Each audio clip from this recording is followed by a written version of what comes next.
গভীর রাতে বিমান হামলার সতর্কতামূলক সাইরেনে আতকে উঠে ইউক্রেনের রাজধানী কিয়েভ ও খার্কিভবাসী। আতকে ওঠাটাই স্বাভাবিক, কারণ এর কিছুক্ষণ আগেই রাশিয়ার প্রেসিডেন্ট পুতিন ইউক্রেনে ৩০ ঘন্টার যুদ্ধবিরতি ঘোষণা করে তার বাহিনীকে সব ধরনের সামরিক কার্যক্রম বন্ধের নির্দেশ দেন। স্টার সানডেকে কেন্দ্র করে এমন নির্দেশ দেওয়ার পরও ইউক্রেনে রুশ হামলায় আতঙ্ক ছড়ায়।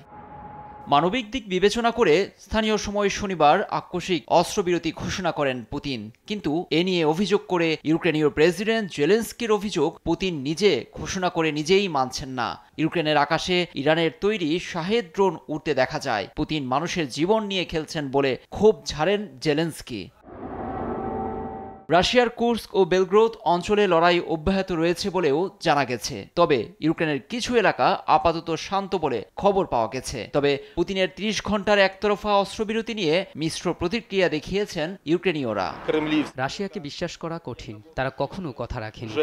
এ নিয়ে লন্ডনে বসবাসরত ইউক্রেনের লোকজনও বলছেন একই কথা। আমরা পুতিনকে বিশ্বাস করি না, সে কথা রাখার মতো মানুষ না। গুড ফ্রাইডেতেও দিনিপ্রো, খার্কিভ ছাড়াও অনেক জায়গায় হামলা হয়েছে। ইস্টার সানডেতেও এমন কিছু হতে পারে। তবে পুতিন যদি তার কথা রাখেন, সেক্ষেত্রে যুদ্ধবিরতির মেয়াদ বাড়ানোর উপর জোর দিয়েছেন ইউক্রেনীয় প্রেসিডেন্ট। গত মাসে যুক্তরাষ্ট্রের দেয়া ইউক্রেনের পূর্ণাঙ্গ ও নিঃশর্ত যুদ্ধবিরতির প্রস্তাব প্রত্যাখ্যান করেন রুশ প্রেসিডেন্ট।